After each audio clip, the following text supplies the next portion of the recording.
ಯಾವ ರಾಜೀನಾಮೆ? ರಾಜೀನಾಮೆನೇ ಇಲ್ಲ, ವಜಾ. ಏನು ರಾಜೀನಾಮೆ ಎಲ್ಲಿದೆ ಇಲ್ಲಿ? ಚಾನ್ಸೇ ಕೊಟ್ಟಿಲ್ಲ. ವಜಾ ಇದು. ಅಷ್ಟರ ಮಟ್ಟಿಗೆ ಅದು ರಾಜಣ್ಣಗೆ ಮಾಡಿದ ಅವಮಾನ. ರಾಹುಲ್ ಗಾಂಧಿ ಹಗಲು ರಾತ್ರಿ ಪಾಪ ಓದ್ದಾಡಿಕೊಂಡು ಫೈಟಿಂಗ್ ಮಾಡ್ತಾ ಇದ್ರಿ ನರೇಂದ್ರ ಮೋದಿ ಮೇಲೆ.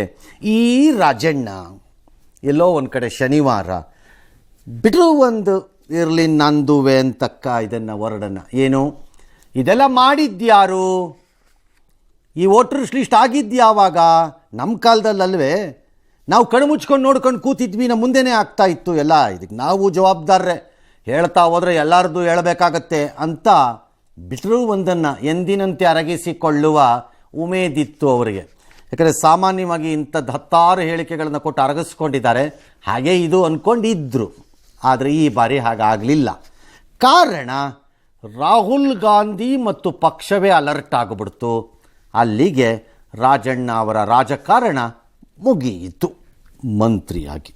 ಹಿಂದೆ ಯಡಿಯೂರಪ್ಪನವ್ರು ಶೋಭಾ ಕರಂದ್ಲಾಜೆನ ಕಿತ್ತಾಕಿದ್ರು. ಬಟ್ ಅವ್ರು ಅವಾಗ ಒಂದು 4 ಕಣ್ಣೀರು ಹಾಕಿದ್ರು. ಸಿದ್ದರಾಮಯ್ಯನವ್ರು ಕಣ್ಣೀರು ಹಾಕೋ ವ್ಯಕ್ತಿ ಅಲ್ಲ ಅಂತ ನಾನು ಅಂದ್ಕೊಂಡಿದ್ದೀನಿ. ಡಿಸ್ಮಿಸ್ ಮಾಡುವಂತಹ ಅನಿವಾರ್ಯ ಹಂತವನ್ನು ತಲುಪಬೇಕಾಗಿ ಬಂದಿದ್ದು ರಾಜಣ್ಣ ಅವರಿಗೆ ಇದು ದುರ್ದಿನ. ಆದರೆ ಸಿದ್ದರಾಮಯ್ಯನವ್ರಿಗೆ ಭಾಳ ಎಂದೆಂದಿಗೂ ನೆನಪಿನಲ್ಲಿ ಉಳಿಯಲೇಬೇಕಾದ ಗೆಳೆಯನೊಬ್ಬನನ್ನು ಕೈ ಬಿಟ್ಟ ಕೆಟ್ಟ ದಿನ. ಅದನ್ನೆಲ್ಲ ಒರೆಸ್ಕೊಂಡು ಮುಂದಕ್ಕೆ ಹೋಗ್ತಾರೆ ರಾಜಕಾರಣಿಗಳು, ಇನ್ಕ್ಲೂಡಿಂಗ್ ರಾಜಣ್ಣ. ಸರಿ, ಏನಕ್ಕೆ ವಜಾ ಮಾಡಿದ್ರಿ ಈ ಮಂತ್ರಿನ ಅಂದರೆ ಒಬ್ಬನ ಕೈಲೂ ಉತ್ತರ ಇಲ್ಲ, ಯಾರ ಕೈಲೂ ಉತ್ತರ ಇಲ್ಲ. ಚೀಫ್ ಮಿನಿಸ್ಟರ್ ಕೈಗೆ ಸಿಕ್ಕಿಲ್ಲ, ತಪ್ಪಿಸ್ಕೊಂಡು ಓಡಾಡಿದ್ದಾರೆ.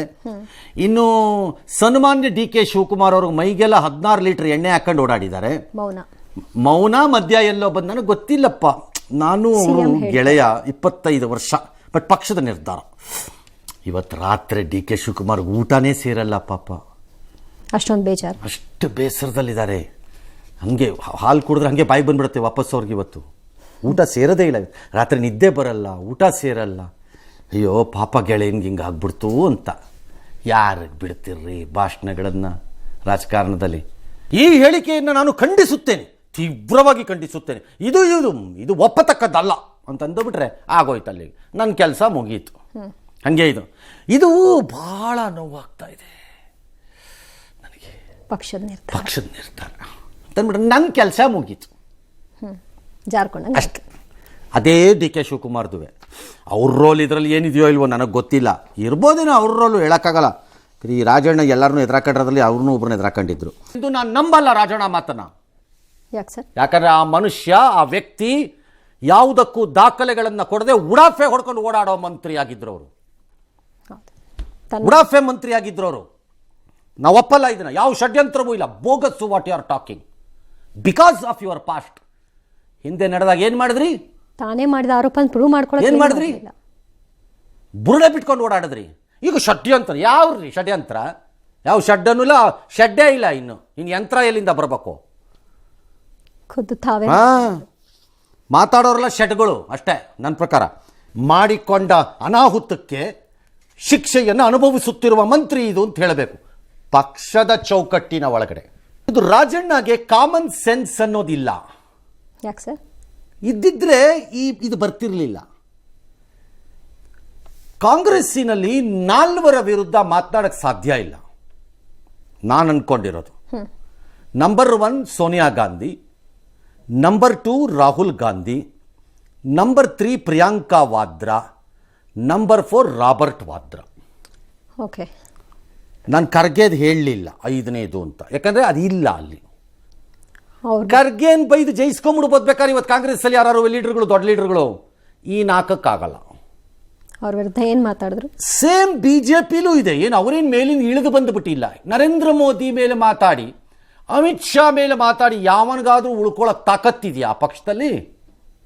ಸಣ್ಣ ಧ್ವನಿನೂ ಯಾವನಿಗಾದ್ರೂ ಇದೆಯಾ ತಾಕತ್ತು? ಇಲ್ಲ. ಹಾಗಾಗಿ ರಾಜಣ್ಣ ಹೇಳಿದ್ರಲ್ಲಿ ಯಾವ ತಪ್ಪು ಇಲ್ಲ ಅಲ್ಲಿ. ಬಟ್ ರಾಹುಲ್ ಗಾಂಧಿಯ ಪೂರ್ವ ನಿರ್ಧಾರ ಆಗೋಗಿದೆ. ಇದು ದೇಶ ಕಂಡಿರುವ ಅತ್ಯಂತ ಕರಾಳವಾದ ಹೀನಾಯ ಅಪರಾಧ ಆಗೋಗಿದೆ ರಾಜೀವ್ ಗಾಂಧಿ ಮನಸ್ಸಿನಲ್ಲಿ. ಅದನ್ನು ಚಾಲೆಂಜ್ ಮಾಡಿ ಬದುಕಲಿಕ್ಕಾಗತ್ತೇನ್ರಿ? ಸಾಧ್ಯ ಇದೆಯಾ? ರಾಜಣ್ಣ ಬಾಯಿ ಇದೆ ಅಂತಂದ್ಬಿಟ್ಟು ಬಾಯಿಗೆ ಬಂದಂಗೆ ಮಾತಾಡ, ಹಿಂದೆ ಮಾತಾಡಿದ್ನೆಲ್ಲ ಅರಗಿಸ್ಕೊಂಡೇನ ಹತ್ರ ಇದನ್ನೂ ಮಾತಾಡಕ್ಕೆ ಹೋದ್ರು, ತಗ್ಲಾಕೊಂಡ್ಬಿಟ್ರು. ಇದನ್ನು ಸಹಿಸುವ ಮತ್ತು ಎದುರಿಸುವ ಮನೋಸ್ಥಿತಿ ಮತ್ತು ಪರಿಸ್ಥಿತಿಯಲ್ಲಿ ರಾಹುಲ್ ಗಾಂಧಿ ಇರಲಿಕ್ಕೆ ಸಾಧ್ಯನೇ ಇರಲಿಲ್ಲ. ಆ ಜಾಗದಲ್ಲಿ ನಾನಿದ್ದಿದ್ರೂ ಇವತ್ತು ಅದೇ ನಿರ್ಧಾರ ಆಗ್ತಿತ್ತು. ಹಾಗಾಗಿ ಇವರೊಂದು ಸಣ್ಣ ಇರುವೆ ಆಗೋಯ್ತು, ಹಾಸ್ಕಿ ಸೈಡ್ಗೆ ಹಾಕ್ಬಿಟ್ರು. ಅದರ ಅರಿವು ರಾಜಣ್ಣಾಗಿರಬೇಕಾಗಿತ್ತು. ಕಾಂಗ್ರೆಸ್ ಎಂಬ ಬಹುದೊಡ್ಡ ಈ ಪಕ್ಷದ ಮುಂದೆ ನಾನೊಂದು ಪುಟಾಣಿ ಇರುವೆ, ನಾನು ಭಾಳ ದಿನ ನಾನು ಇದೇ ಥರ ಬಾಯಿಗೆ ಬಂದಂಗೆ ಮಾತಾಡ್ಕೊಂಡು ಬದುಕ್ಬೋದು ಅಂತ ಅಂದ್ಕೊಂಡಿಲ್ಲ ಅನ್ನೋದನ್ನು ಅವ್ರು ಅನ್ಕೋಬೇಕಾಗಿತ್ತು, ತಿಳ್ಕೋಬೇಕಾಗಿತ್ತು. ನಿಮ್ಮಲ್ಲಿರುವ BJP ಆ್ಯಂಡ್ ಕಾಂಗ್ರೆಸ್ ಇಬ್ಬರಿಗೂ ಹೇಳ್ತಾ ಇದ್ದೀನಿ, ನಿಮ್ಮಲ್ಲಿರುವ ಬಹುತೇಕ ಲೀಡರ್ಗಳಿಗೆ ತಾಕತ್ತಿಲ್ಲದೆ ಇರೋ, ಬೆನ್ನುಮೂಳೆ ಇಲ್ಲದೆ ಇರೋ ಮಾಸ್ ಪಬ್ಲಿಕ್ ಲೀಡರ್ಗಳಲ್ಲ ನೀವು. ನೀವೆಲ್ಲ ನಿಮ್ಮ ನಿಮ್ಮ ನಾಯಕರು ಅಥವಾ ಪಕ್ಷದ ಹೆಸರಿನಲ್ಲಿ ಜೀವನವನ್ನು ಕಟ್ಟಿಕೊಂಡಿರುವವರು, ಅದರ ಹೆಸರಿನಲ್ಲಿ ಅಧಿಕಾರವನ್ನು ಪಡೆದು ವೈಭೋಗವನ್ನು ಕಂಡಿರುವವರು. ನೀವು ಯಾರೂ ಜನನಾಯಕರಲ್ಲ. ಓಕೆ. ನೀವು ಹೋದರೆ ಅಳಕ್ಕೆ ಯಾವನೂ ಇಲ್ಲ. ಐ ವಿಲ್ ರಿಪೀಟ್, ನೀವು ಹೋದರೆ ಅಳಕ್ಕೆ ಯಾವನೂ ಇಲ್ಲ. ನಿಮ್ಮಲ್ಲಿ 100ರಲ್ಲಿ 96 ಜನಕ್ಕೆ ಅದು ಉಳಿಸ್ಕೊಂಡು ನಿಮ್ಮಿಂದ ಯಾವನು ಹೆದರ್ಕೊಳ್ಳೋನಿಲ್ಲ. ಇಲ್ಲಿ ಈ ಭ್ರಮೆಯಿಂದ ಹೊರಕ್ಕೆ ಬಂದಿರಲ್ಲ ಭಾಳ ಲೀಡರ್ಗಳು, including Rajanna are somebody in BJP. ಇಲ್ಲಿಂದ ಹೊರಗೆ ಬಂದಿರಲ್ಲ. ನಾವೇನೋ ಭಾಳ ದೊಡ್ಡ ಲೀಡರ್ ಅನ್ಕೊಂಬಿಟ್ಟಿರ್ತಾರೆ.